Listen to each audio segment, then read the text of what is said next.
তুমি এখানে বসো।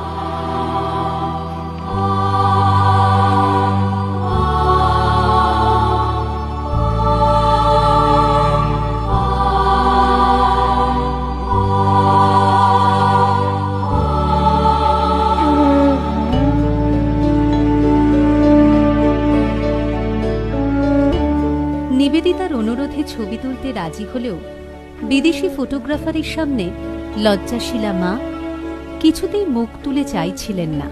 মা, একবার মুখটা তুলে তাকাও না।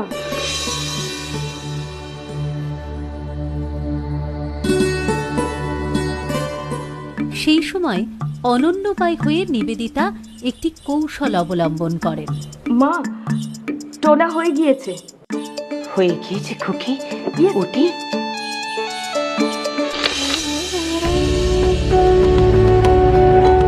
এই ছবি আজ ঘরে ঘরে পূজিত।